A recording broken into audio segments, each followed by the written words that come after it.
मणि जी ने पाती लिख कर दी, ब्राह्मण देवता ने भगवान को दी, भगवान ने उस पाती को सिर से लगाया, ब्राह्मण को दे दिया, पत्र तुम पढ़ो। ब्राह्मण के दूसरे का पत्र हम कैसे पढ़ सकते?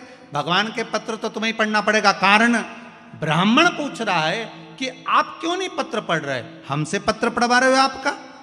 आपने भागवत जी में सुना होगा, पत्र भगवान कृष्ण ने नहीं पढ़ा, जो पत्र रुक्मणी जी ने दिया था वो ब्राह्मण से पढ़वाया।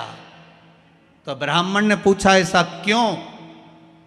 भगवान कृष्ण ने दाऊ जी से कहा, दाऊ दादा, जिस समय पर ब्राह्मण मेरे राजभवन में आया उस समय मैं सिंहासन पर बैठा था, ब्राह्मण का अपमान हो गया, वो आया और मैं सिंहासन नहीं छोड़ पाया। ब्राह्मण का सम्मान तब होता है जब राजा भी सिंहासन से खड़ा हो जाए। आज अपमान हुआ है ब्राह्मण। तो इससे क्या होगा दाऊ दादा, अगर ब्राह्मण पत्र पढ़ेगा तो मेरे राज सिंहासन से बड़ा ब्राह्मण का सिंहासन हो जाएगा। इसलिए भगवान की कथा बाचने वाला ब्राह्मण जिस गादी पर बैठता है वो व्यास गादी कहलाती है, और व्यास गादी सारे सिंहासनों से बड़ी होती है। इसलिए भगवान ने पत्र पढ़वाया, पत्र तुम पढ़ो, ये पत्र तुम्हें पढ़ना चाहिए। ब्राह्मण ने पत्र पढ़ा, भगवान ने पत्र सुनते से ही कह दिया, रुक्मणी जी से जाकर कह दो तू श्रृंगार करके गोरा जी के मंदिर पहुंच जा, मैं तुझे लेने के लिए पहुंच जाऊंगा। बोला था कि नहीं बोला था? अरे बोलो तो सही, भागवत जी तो बहुत सुनी तुमने इंदौर में। शिव पुराण का तो हम नहीं कह सकते, पर भागवत का तो कह सकते हैं कि भगवान कह रहे हैं तू जगदम्बा के मंदिर पर श्रृंगार करके पहुंच जा, मैं तुझे लेने पहुंच जाऊंगा। भगवान ने केवल रुक्मणी जी से नहीं कहा था कि तुम जगदम्बा के मंदिर जाओ मैं तुम्हें लेने पहुंच जाऊंगा। भगवान हर भक्त से एक बात कहते हैं, तुम मेरे दरवाजे तक पहुंच जा, फिर मैं तुझे लेने के लिए पहुंच जाऊंगा। तुझे आना पहले मेरे द्वार तक पड़ेगा, पहले मेरे दरवाजे पर आना पड़ेगा, तब जाकर तू मुझे प्राप्त कर सकता। अब कहीं की यूं बोल दे कि भगवान ने ऐसा बोला था क्या कि श्रृंगार करके ओटला पे खड़ी रहीजिए हो, नहीं मैं तेरे को लेने आ जाऊंगा। अब कई माताएं कहती है मंदिर जाके क्या करेंगे, कथा में भीड़ रे हम जाके क्या करेंगे, तीरथ जाके क्या करेंगे। तो भगवान भी बोला ठीक है मत आ, जब तुम मरेगी तो मैं भी आके क्या करूंगा, क्या करना।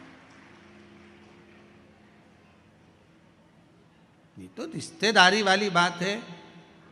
तुम भगवान के दरवाजे जाओगे तो भगवान अरे बोलो जम के तुम्हारे यहाँ आएगा।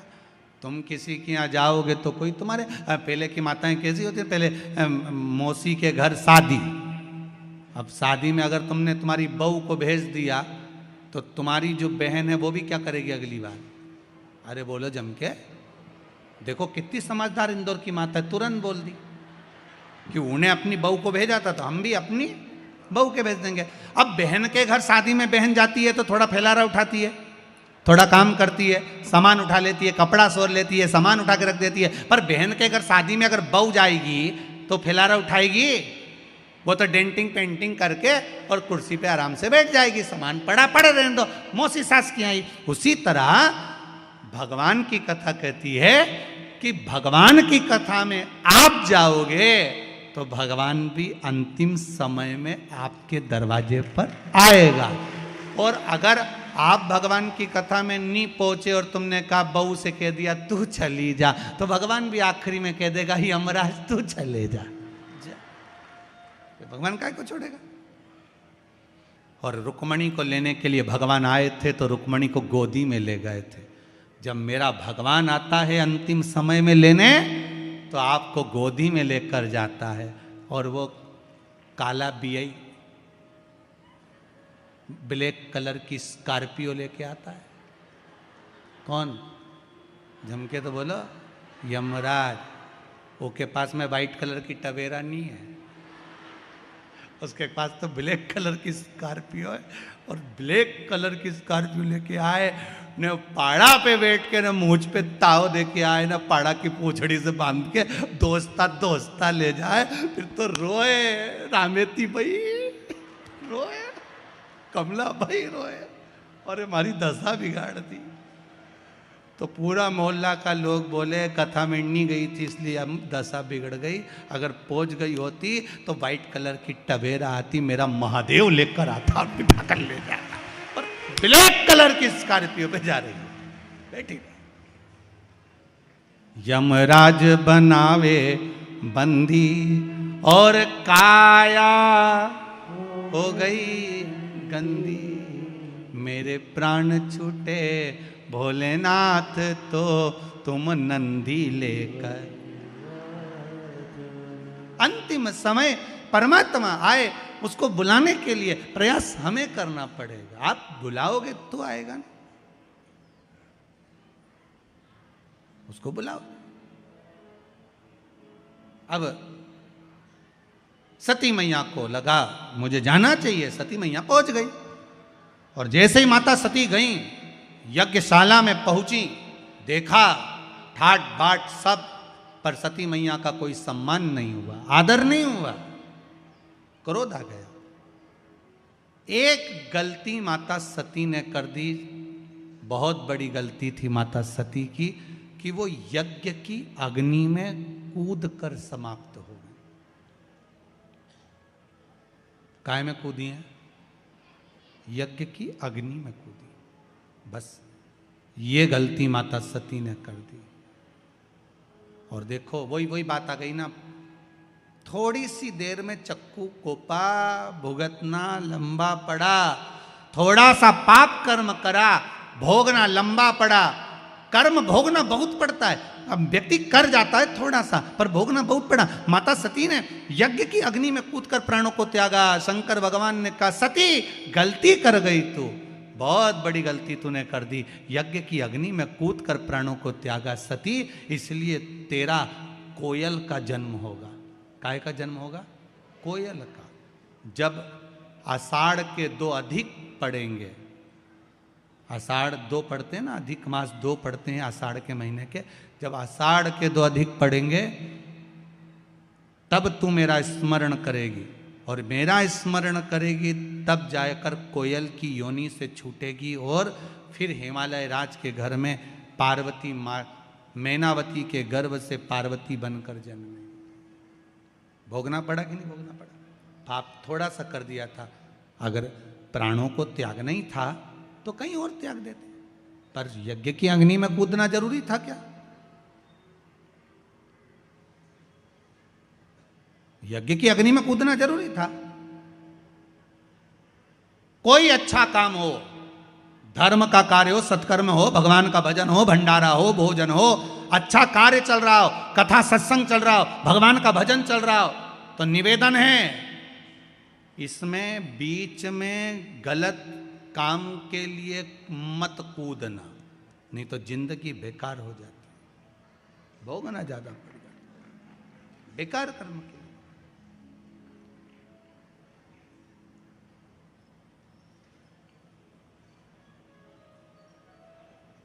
बाबा से बस एक निवेदन, हमारे कर्म हमें सुधारना।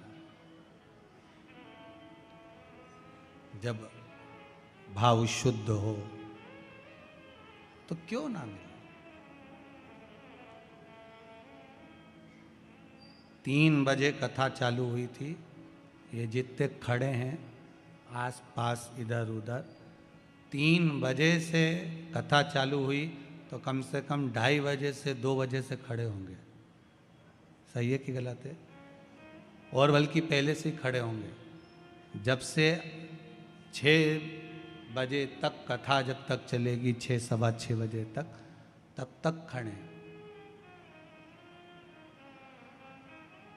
इनकी तपस्या, इनका तप कहीं तो शिव देखेगा, कहीं तो शंकर देखेगा ना। इस व्यासपीठ से मैं आपको नमन करता हूं सभी श्रोताओं को, कि आपका जो भरोसा है ना शंकर के प्रति, आप यहाँ से जाते हो तो हर हर महादेव चिल्लाते चिल्लाते जाते हो, आते हो तो हर हर महादेव श्री शिवाय नमस्तुभ्यम बोलते हुए आते हो। कितना विश्वास होगा, कितना भरोसा होगा, कितनी दृढ़ता होगी। पूरे इंदौर में चर्चा है कि विश्वास शंकर के प्रति कितना जागा है, वो देखना है तो ये कनकेश्वरी ग्राउंड में देखिए। कीचड़ है चारों तरफ, पानी गिर रहा है। मेरा कैमरे वालों से निवेदन है, बाहर जितने लोग बैठे हो छाता खोल खोल के बैठे, पानी लगातार टपर टपर हो रहा है थोड़ी थोड़ी देर में। पर इनकी दृढ़ता देखिए आप, इनका विश्वास देखिए आप। कोई ने इनको कुछ दिया है? इनको देने वाला तो देवाधिदेव महादेव है, कोई दूसरा नहीं दे सकता।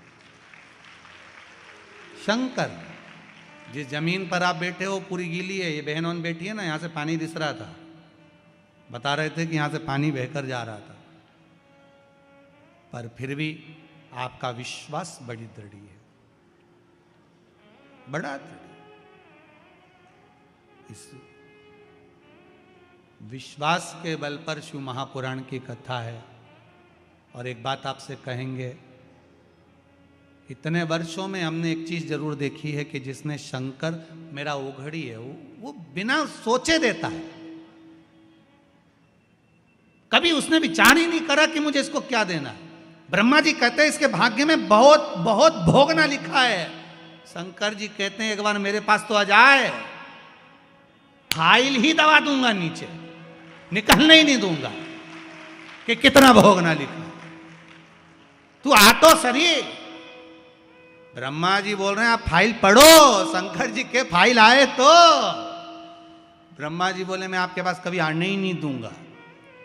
कई लोग ऐसे हैं सारी दुनिया में माथा टेकते हैं, सबके सामने जाके रोते हैं, सबके सामने हाथ फैला लेते हैं, पर शंकर पर भरोसा नहीं कर पाते। शिव जी कहते हैं एक बार मेरे पास आ जा, कितनी भी बेकार फाइल हो, सामने अन्य दूंगा, नीचे ऐसी अलमारी में पटकूंगा कि आएगी नहीं। क्या भोगेगा? आ तो अकाल मृत्यु वो मरे जो काम करे चंडाल का, काल उसका क्या बिगाड़े जो भक्त हो महा काल का।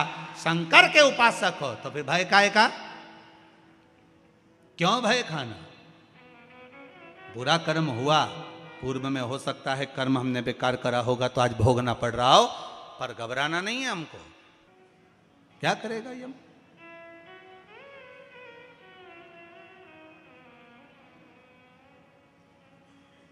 विश्वास की जागरूकता।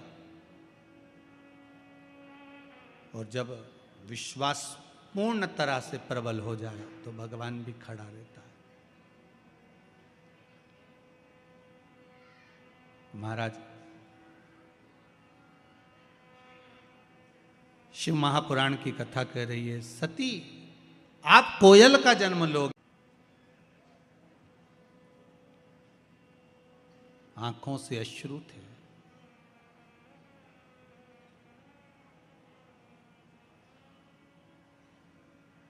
नैनों से जल बह रहा था।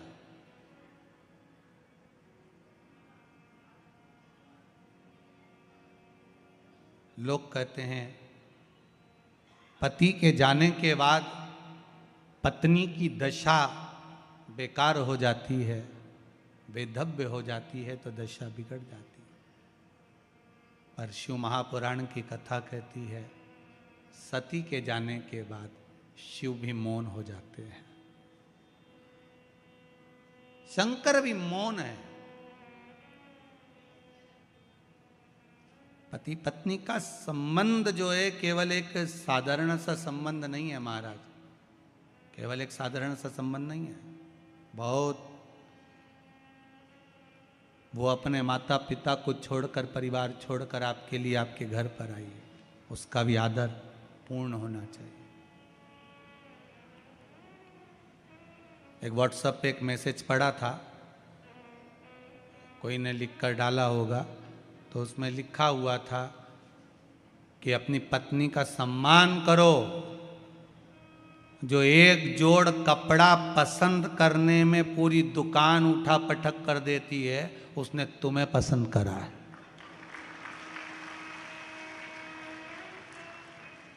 समझो जरा, एक जोड़ कपड़ा पसंद करने में जो पूरी दुकान को ऊंचा नीचा कर देती है, उसने तुम्हें पसंद करा।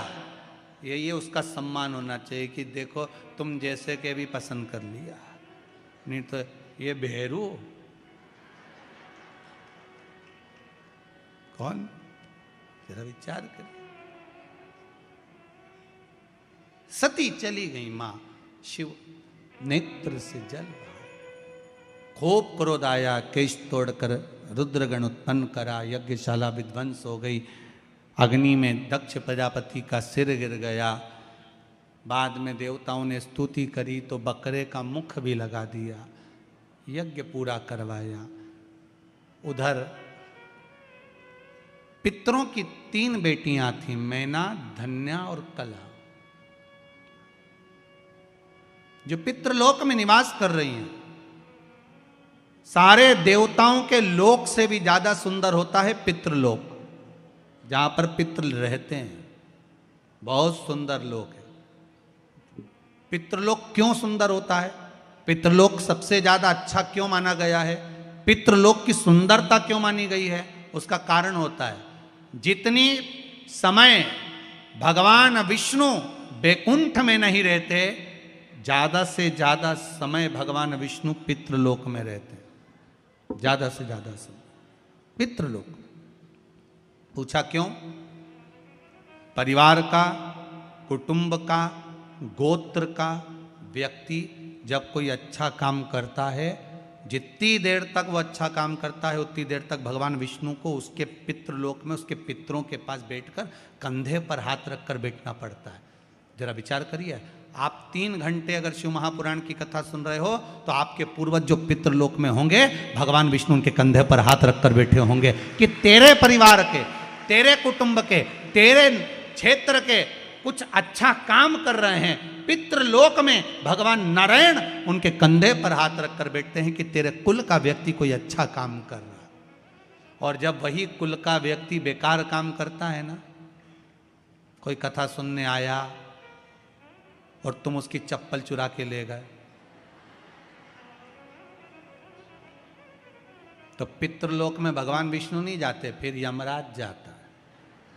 और यमराज जाकर उसके दूतों को ले जाकर उन पितरों से कहता है, देख ले तेरे छोरा छोरी चप्पल चुरा रहे, चोटे के बाप देख ले।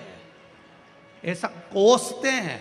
तो तुमसे निवेदन है, चप्पल चुरा के उनको मत कुसवाना रे, तुमसे निवेदन।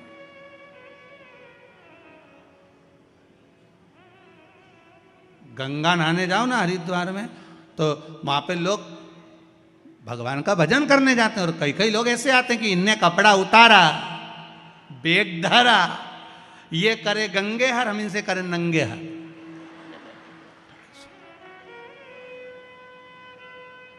ऊपर से देवता हम भी सोच रहे, बताओ बेचारा अपने पूर्वजों को तारने के लिए आया था, उसने तो अपने पूर्वज तार दिए और इन्होंने सामान चुराकर इनके पूर्वजों को धिक्कार दिया। ऐसा गलत काम कभी मत करना हो, कभी जिंदगी में मत करो। ये होता है कई बार। एक बार एक जगह कथा करने गया, एक माताजी की चप्पल कोई चुरा के ले गया। माताजी बड़ी रोती रोती आई और बहुत गुस्से में आके बोली, गुरुजी बताओ हमारी तो कोई चप्पल ले गया। तो हमने कहा अच्छा है, तुम्हारा काल था, कोई उठा के ले गया, टेंशन खत्म। फिर तुमने क्या करा? हम दूसरे की ले गए। हमने कहा बहुत अच्छी बात है, जाओ तुम जाओ। होता है कई बार लोगों की दशा। एक व्यक्ति मंदिर गया, मंदिर में जाके भगवान के मंदिर में चप्पल उतार के जो अंदर गया दर्शन करने, चप्पल गायब हो गई। चप्पल गायब हो गई तो गुस्से में आ गया, अपने दोस्त से बोलता है, बताओ इतना वीआईपी मंदिर है और चप्पल चली गई हमारी, अब क्या करें? मंदिर वीआईपी हो कितना भी हो, पर चप्पल से कोई मंदिर का क्या ठेका। तो रुक, मैं अब भी आता हूं। कहां जा रहा है? जरा भगवान से जाकर झगड़ा करके आता हूं कि तुम्हारे मंदिर से हमारी चप्पल गई। वो अंदर गया, जैसे ही अंदर गया वापस बाहर आ गया। दोस्त ने पूछा कुछ बोला क्यों नहीं? तो कि भगवान की तो कोई खुद ले गया, वो तो नंगे पैर खड़े थे। मंदिर में जो मूर्ति होती है कौन सी चप्पल पहनी हुई होती है? भगवान मूर्ति के रूप में प्रेरणा देते कि हमारे मंदिर में आओ तो चप्पल पहन के मत आओ, हमारी तो खुद नहीं है। तुम अपने घर घर छोड़ के आओ, टेंशन लेके आओ काहे को हमारे पास में? हम तो टेंशन मुक्त करते हैं, चिंता मुक्त। चिंतन करो शिव का, भजन करो भगवान। मैना, धन्या, कला पितृलोक में रह रही थी। सनकादि ऋषियों का आगमन था। सनत कुमार बैठकर तप कर रहे थे, साधना कर रहे थे। तीनों की तीनों निकल कर जा रही थी। इनके लहंगे में कुछ झामर झुमके लगे हुए थे, कुछ रतन लगे हुए थे। वो रतन लगे हुए जब निकल कर जा रहे थे, वो रतन लगा हुआ जो लहंगा था वो सनत कुमार की जंघा से लग गया। जंघा से लगा, खरोच पड़ गई। खरोच पड़ी, इतने में सनत कुमार को क्रोध आ गया। मैना धन्या कला, तुम तीनों संतों का अपमान करी हो, हम तुम्हें श्राप देते हैं कि तुम पितृलोक छोड़कर मृत्युलोक में जाओ। तुम्हें पितृलोक छोड़कर मृत्युलोक में जाना पड़ेगा। तीनों रोने लगी, हमें मृत्युलोक में मत भेजिए, क्योंकि पितृलोक से सुंदर जगह नहीं जहां भगवान विष्णु दिन रात रहते हैं। क्यों भेज रहे? जो व्यक्ति जहां रहता है ना, उसको वही सुंदर लगता है। जो जहां रह रहा है। कई लोग कहते हैं गुरुजी हमने पितरों के मोक्ष के लिए गया जी का पिंड कर दिया, ब्रह्म कपाली कर दी, ब्राह्मण का भोजन करा दिया, भागवत करा दी, उसके बाद भी पंडित जी को पत्रिका दिखाओ तो वो एक ही बात बोलते हैं। क्या बोलते हैं? पितृ दोष है। अब इतना करा, ब्राह्मण का भोजन कराया, तर्पण करा, तिलांजलि करा, सारा काम करा, फिर पितृदोष क्यों रह गया? हमने गया जी का पिंड करा, फिर पितृदोष रह गया। हमने पितरों की शांति कर दी। तो पहले ये बताओ, पितरों की शांति कभी होती है? पहले उसका अनुभव करिएगा। आप अपने ऊपर लेकर चलना। आप यहां से जाओ 7 स्टार 5 स्टार होटल में, खूब प्रेम से इंदौर से बाहर जाकर तुम्हें जहां जाना वहां जाके रहो, खूब अच्छे से रहो, एक से बढ़कर एक होटल में रहो, कितना ही अच्छा वीआईपी से वीआईपी खाना खाओ, वीआईपी से वीआईपी कपड़े पहनो। 1 महीना, 2 महीना, 1.5 महीना, 15 दिन, 20 दिन तुम कितने भी अच्छे से रह लो, पर 20 दिन 22 दिन के बाद तुम्हें अपने घर की याद आएगी कि नहीं आएगी? जम के तो बोलो, आएगी ना। भले तुम्हारे घर में एसी नहीं लगा, डनलप का गद्दा नहीं लगा, भले तुम्हारे घर में वीआईपी भोजन नहीं है, डनलप का गद्दा नहीं है, एसी का रूम नहीं है, पर घर की याद आएगी। भले कुछ भी हो, भले टूटा फूटा मकान हो, पर मेरे को तो मन नहीं लग रहा, मैं तो घर जाऊंगा। थोड़ा मन लगे मेरा, घर जाऊंगा। मैं थोड़ा मन लगे मेरा, मैं घर जाऊंगा। अब मन में तो उनके घर जाने के लिए लगा। आप कितना भी वीआईपी में रह लो, पर आखिरी में घर जाने की याद आती है। कितना भी पिंडदान कर लो, गया जी में जाके पिंड दे दो, ब्रह्म कपाली कर लो, तर्पण कर लो, पितरों को ले जाके गया जी में छोड़ दो, फिर भी पितर कहते हमें तो हमारे घर की याद आती है। इसलिए 16 श्राद्ध में वो तुम्हारे घर आ ही जाते हैं। 16 श्राद्ध में आए और वो इंतजार करते हैं कि तुम हमको क्या क्या खिला रहे हो, इंतजार करते हैं कि क्या दे रहे हैं। पितरों के देवता आर्यमा जब कौए पर बैठ कर आते हैं ना, तो अपने अपने घर के पितरों को छोड़ते हैं। पितरों को छोड़कर वो इंतजार करते हैं कि मुझे मेरा पुत्र, मेरी पुत्र वधू, मेरी बहू, मेरा बेटा मुझे क्या दे रहा है, क्या खिला रहा है, और फिर उसके अनुसार वो फल प्रदान करते हैं। केवल ऐसा नहीं कि आप एक बार उनको छोड़ आए तो फिर जरूरत ही नहीं पड़ेगी। कई माताएं कहती हैं हम तो गया जी कर आए, अब बामण के नहीं जिमाएंगे। मत जिमा, पर भोगना तो पड़ेगा। पितर आते हैं, जैसे आप कहीं पर भी जाकर रह लो, आपको आपकी घर की याद आएगी। 1 महीने में, 2 महीने में, 15 दिन में, 20 दिन में याद आती है। उसी तरह पितरों को कहीं पर भी रह ले, एक बार साल भर में एक बार आपके दरवाजे पर जरूर आते हैं। उसको भाग देना चाहिए, उनको भाग प्रदान करो। बोलेंगे महाराज मैना धन्या कला रोने लगी, हमको क्षमा कर दो। सनत कुमारों ने कहा हम आपको वर प्रदान करते हैं, आशीर्वाद देते हैं, हम आपको वर देते हैं। मैना धन्या कला, आप तीनों मृत्युलोक में जाओगी, और मृत्युलोक में जाकर आपके यहाँ पर 3 देवियाँ आप तीनों के गर्भ से प्रकट होंगी। 3 देवियाँ, 3 देवियाँ आप तीनों के गर्भ से प्रकट होंगी। मैना के गोद में पार्वती जी आई, धन्या सुनैना बनी जिनकी गोद में सीता जी आई, कला कीर्ति बनी जिनकी गोद में राधा जी आई। ये तीनों 3 देवियां बनी। मैना धन्या कला तीनों निवास करी। समय आया, माता मैनावती के गर्भ से पार्वती जी का जन्म हुआ। हिमालय राज की नगरी आज आनंदित हो गई। बेटा एक कुल को तारता है, बेटी दो कुल को तारती।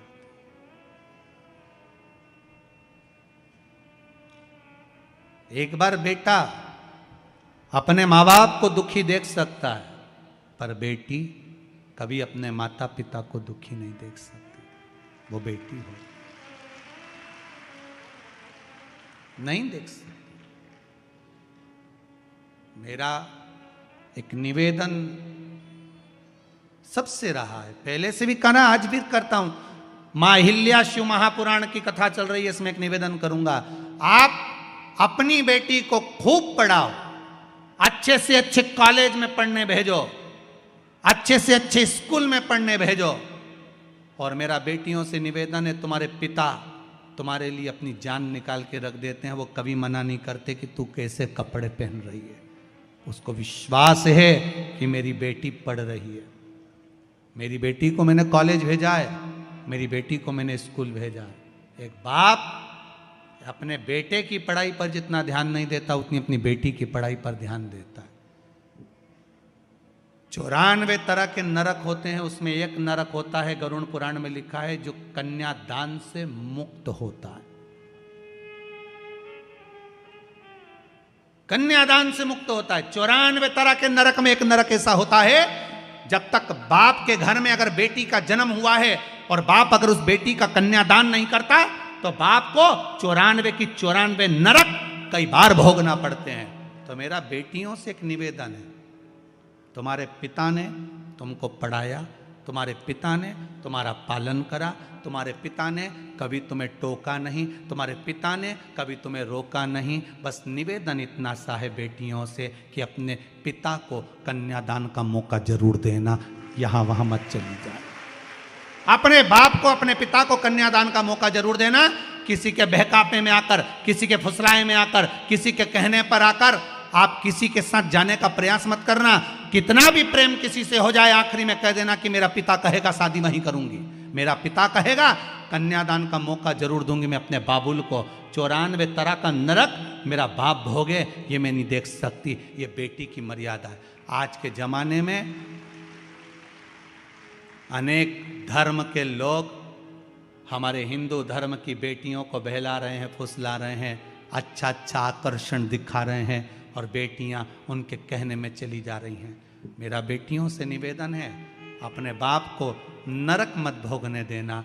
94 तरह का नरक बाप ना जाने कितनी बार भोगता है। हर किसी की यहाँ बेटी का जन्म नहीं होता।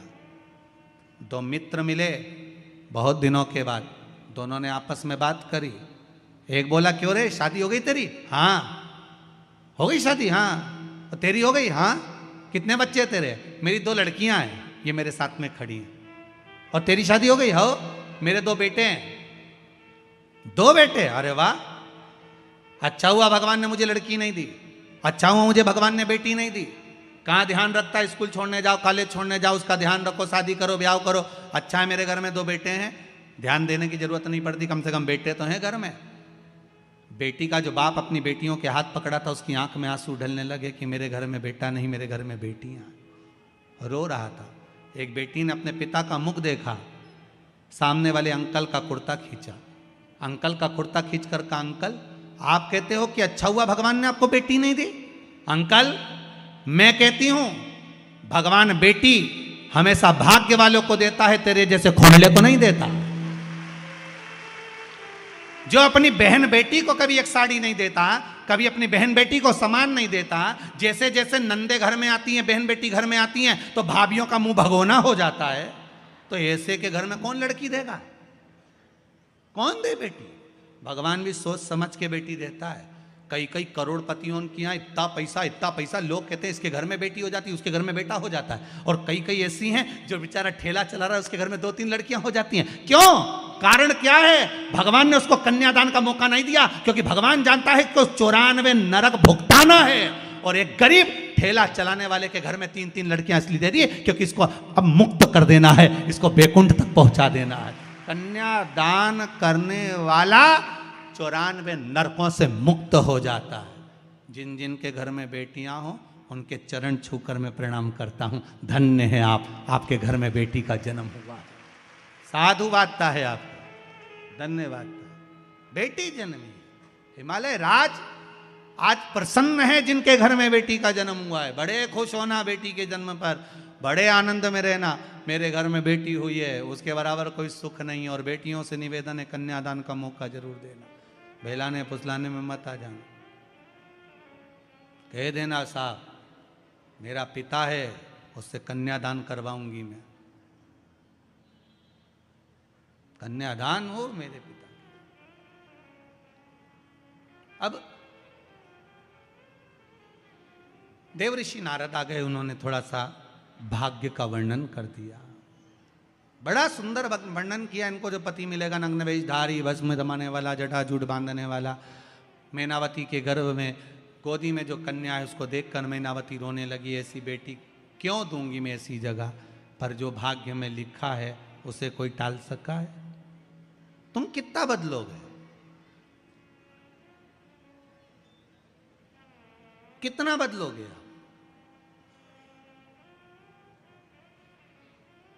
आप पढ़ा सकते हो, लिखा सकते हो, आप डॉक्टर बना सकते हो, आप कलेक्टर बना सकते हो, आप एसपी डीएसपी बना सकते हो, आप सब कुछ बना सकते हो अपने बच्चों को, पर उनका भाग्य नहीं बना सकते।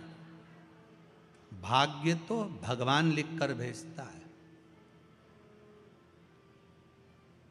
भाग्य वो लिखता है।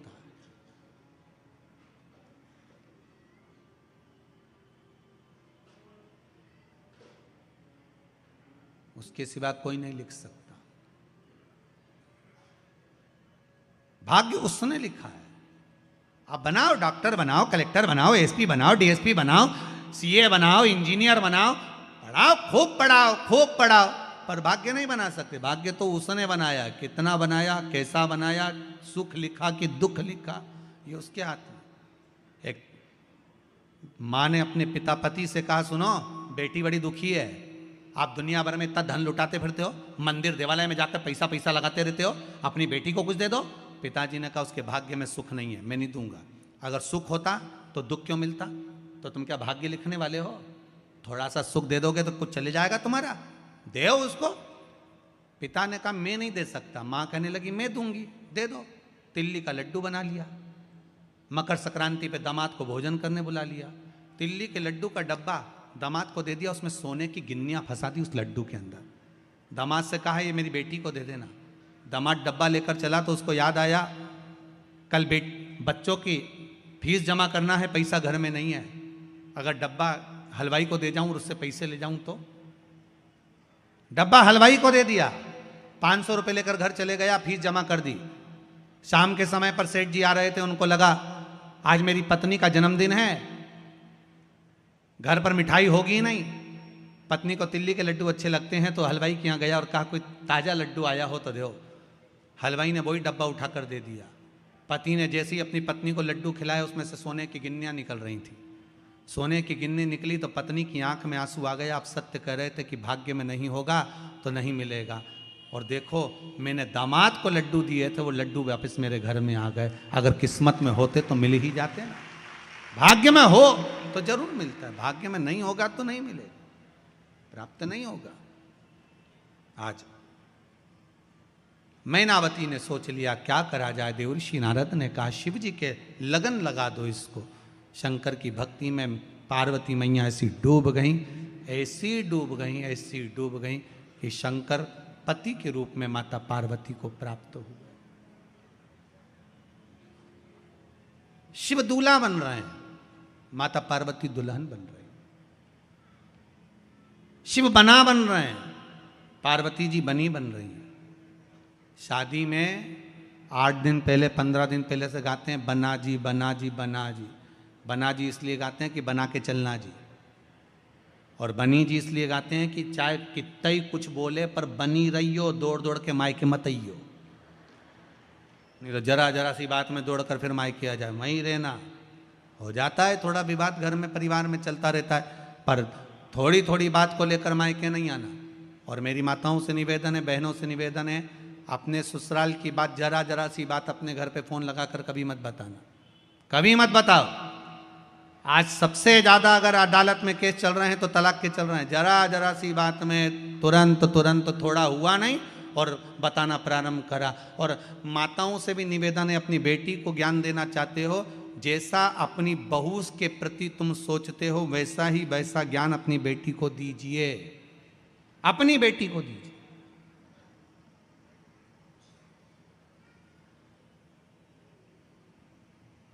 थोड़ा सा अच्छा बनाने का प्रयास करिए। भाग्य में लिखा है, सुख लिखा होगा तो सुख मिलेगा। मान लो एक जगह तलाक हो भी गया, दूसरी जगह शादी करोगे, फिर दुख लिखा होगा तो क्या कर लोगे? भाग्य में जो लिखा होगा वो तो भोगना ही है।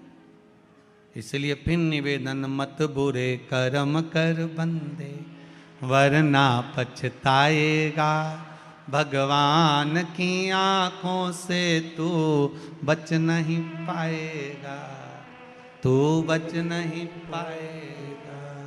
अरे ओ अज्ञानी मत करना नादानी, बचना मुश्किल है। देवता गए भगवान शंकर के लिए सुंदर श्रृंगार लेकर, बाबा भोलेनाथ जी बोले मैं श्रृंगार खुद कर लूंगा। सुंदर सुंदर रथ लेकर गए, बाबा बोले मैं खुद रथ पे बैठ जाऊंगा, मुझे नहीं चाहिए। अच्छे अच्छे लोग गए तैयार करने के लिए, बाबा कहे मेरा तैयार मैं खुद कर लूंगा। आज का मुहूर्त था शादी का, बारात लेके ही नहीं गए। शंकर भगवान से पूछा बारात कब चलोगे? शिव जी बोले मुहूर्त तो आन दो, मुहूर्त कब आएगा? जब आ जाएगा जब चल देंगे। मुहूर्त ही नहीं आया, 8 दिन निकल गए, 15 दिन निकल गए। हिमालय राज ने टेंट वाला घोड़ी वाला सबको वापिस कर दिया, पंडित जी भी वापिस चले गए कि बताओ बारात ही नहीं आ रही तो रख के क्या करेंगे? मुहूर्त ही नहीं आया। अब जो मुहूर्त निकला था वो तो निकाल दिया, शिव जी का मुहूर्त नहीं आया। शिव जी का मुहूर्त कब आया? जब सामने से अर्थी आई, सामने से लोग मुर्दे को लेकर आ रहे थे, राम नाम सत्य कहते कहते शंकर जी खुश हो गए, नाचने लगे, मेरा मुहूर्त हो गया, अब मुझे बारात लेकर जाना है। स्वप्न में अर्थी दिखती है तो समझ लो कोई शुभ कार्य होने वाला है। किसी को मरा हुआ देख लिया स्वप्न में, समझ लो उसकी उम्र बढ़ गई। और आप कोई शुभ कार्य के लिए जा रहे हो, सामने से अर्थी निकल कर चली गई, समझ लो वो कार्य सफल होने वाला है, उसमें सफलता मिलने वाली। अर्थी का दर्शन, कोई कार्य के लिए जा रहे हो, शुभ कार्य के लिए, शुभ माना गया। इसका मतलब ये नहीं है कि तुम शमशान के पास ही घर बना लो, नहीं तो तुम्हारा क्या है, तुम तो कहो सीवर वाला महाराज बोला है, अपन तो शमशान के पास घर बना लो, रोज मुर्दा आता जाता दिखेगा तो अपना कार्य अच्छा होता जाए। इसका मतलब ये नहीं हो, शुभ कार्य के लिए शिव जी श्रृंगार कर रहे हैं। इतने में भगवान शंकर तो जाके नंदी पर बैठ गए थे। नंदी पर बैठे तो भोलेनाथ जी से भगवान विष्णु ने कहा प्रभु आप ऊपर कुछ मत पहनो पर नीचे तो कुछ पहनो। एक आसन पर भगवान भोलेनाथ जी बैठे थे, शिव जी ने कहा इसी आसन को मान लेता हूं। बांधा, खुल गया, फिर बांधा, फिर खुल गया। आसन तो आसन था, खुल रहा था तो शंकर जी ने अपने गले में से सांप को उठाकर नीचे बांध लिया, बांध कर नंदी पर जाकर बैठ गए। नंदी पर बैठे तो उल्टे बैठे, नंदी का मुख उधर था, शिव जी का मुख इधर था। इंद्रदेव ने शंकर जी से जाकर पूछा भोलेनाथ जी आपकी शादी हो रही है, दूल्हा हमेशा सीधा बैठता है, आप उल्टे क्यों बैठे हो? शंकर भगवान बोले हमारा कोई बाप नहीं, हमारा कोई भाई नहीं, बारात कैसे देखेंगे? आगे से नंदी देखेगा, पीछे से हम देखेंगे, इसलिए उल्टे बैठे, नंदी पर औंधे बैठे। और जो बारात चली और देवताओं ने शहनाई बजाना प्रारंभ करी, जैसे ही शहनाई बजाना प्रारंभ करी तो जो आसन पे बंधे हुए थे महाराज वो भी डोलने लगे। जैसे ही डोलने लगे तो पुंगी बजाने वालों ने जैसी शहनाई बजाई, बाबा का आसन फिर खुल गया। ब्रह्म देवता नाचते नाचते आकर बोले प्रभु प्रभु प्रभु। भोलेनाथ जी बोले क्या हो गया? आसन फिर खुल गया। शंकर भगवान ने सांप को फिर लपेटा, चुपचाप लपेटा, क्यों खुल रहा है बार बार? सांप बोला प्रभु आपकी शादी है, आदत से छूट नहीं सकता, ये पुंगी बजाते हैं और मेरे को जब तक नाचू नहीं आनंद नहीं होता है। उज्जैन में वो घोड़ा गाड़ी चले ना, तांगा, उज्जैन में सवारी बैठ गई तांगे में, तांगे वाला सवारी लेकर चला स्टेशन की, सुबह सुबह का समय। अब वो तांगा चलाने वाला की जो तांगा था, घोड़ा गाड़ी थी, वो थोड़ी देर बाद रुक जाए। तांगे वाला नीचे उतरे, नाचे, फिर गाड़ी में बैठे तांगे में, फिर चले, फिर वो घोड़ी रुक जाए, फिर चले। अब जो बैठे बेचारे स्टेशन जाने वाले, उनकी ट्रेन नहीं छूट जाए, तो उन्होंने पूछ लिया, भैया ये पागलपंती क्यों करे बार बार बार बार। नीचे उतरे ने, नाचे ने, फिर आगे बढ़े। उसने कहा, जी जो बारात की घोड़ी थी वो तांगा में आ गई और तांगा की घोड़ी घर रह गई। अब जब तक नाचो नहीं तब तक आगे बढ़े नहीं, क्योंकि वो आदत, अब उसकी आदत थी वो घोड़ी की, जब तक वो दो चार के देख नहीं ले तब तक 2 कदम चले नहीं। तो बेचारा तांगे वाले ही उतर के नाच रहा था। अब जैसे ही ये पुंगी बजाए, सेना ही बजाए और बाबा खुल के बैठ जाए। अब भोलेनाथ जी ने उसको फिर बांध लिया और थोड़ी देर बाद फिर खुल गया। इंद्रदेव ने ब्रह्मा जी से कहा, बारात अच्छी नहीं लग रही, आप आमंत्रण करें। शिव जी से कहें जैसे शंकर जी वैसी बारात होना चाहिए। शंकर भगवान ने डमरू खड़का दिया, डाकनी पुसाचनी भूत चुड़ैल भयंकर आ गए, सब नाचने लगे। आगे आगे 33 कोटि देवता, पीछे डाकनी पिसाचनी भूत चुड़ैल, इतने भयंकर भयंकर रूप रख के आए जिनका वर्णन नहीं। ऐसा रूप रख के आए, सब नाचने लगे। इंद्रदेव ने ब्रह्मा जी से पूछा, ब्रह्मदेव आगे आगे जो देवता नाच रहे हैं, कोई तो कत्थक कर रहा है, कोई भांगड़ा कर रहा है, कोई गरबा कर रहा है, पर ये भूत चुड़ैल नाच रहे हैं, इनके नाचने का समझ में नहीं आ रहा है, ये कैसे नाच रहे हैं, इनके नाचने का कोई नाम है क्या? ब्रह्मा जी बोले, चिंता मत करो, लोग इसे कलयुग में डिस्को कहेंगे। कलयुग में लोग इसको डिस्को कहेंगे। समझ में नहीं आता, ऐसे हाथ पटकते जैसे ततैया छा गया। कहीं कहीं का तो जमीन पे सो जाए, ऐसा लगे जैसे मिर्गी आ गई बापड़ा के।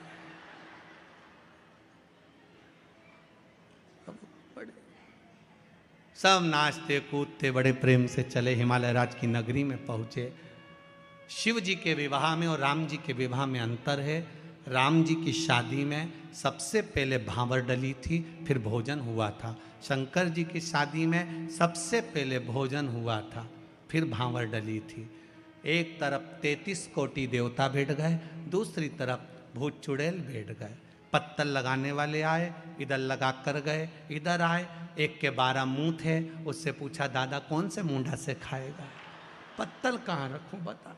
उसने कहा 12 ही रखो, 12 पत्तल रखी और आगे गए। एक का मुंह आगे भी था, पीछे भी था, उससे जाके पूछा, तू कैसे खाएगा? उसने कहा पीछे भी रखो, एक पत्तल पीछे रखी और आगे गए। एक का मुंह ही नहीं था, गला ही गला था, उससे पूछा, दादा तू कैसे खाएगा? उसने कहा बाल्टी में लाता जाओ, कूड़ता जाओ, बाल्टी में लाता जाओ, कूड़ता। परसगारी करने वालों के पसीने छूट गए, परसगारी करने वालों के पसीने छूट गए, जैसे अभी यहां पर भी छूट जाते हैं पूड़ी और सब्जी बांटने।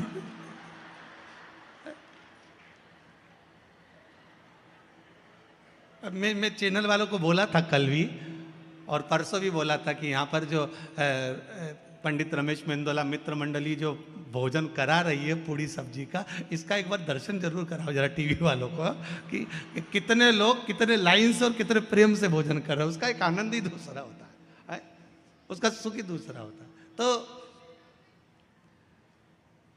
परसगारी करने वालों के पसीने छूट गए। अब पसीने छूटे तो परसगारी करने वाले पहुंचे और पहुंचते से ही हिमालय राज से जाकर कहा, महाराज जी ऐसी बारात हमें से नहीं जिमाई जाए, हमसे बड़े परेशान हो गए, जिमा जिमा के क्या करें। हिमालय राज ने कहा, ब्याह नारद जी ने पक्का कराया, उसको पकड़ो। बीच में जो होता ना उसकी आफत सबसे ज्यादा होती।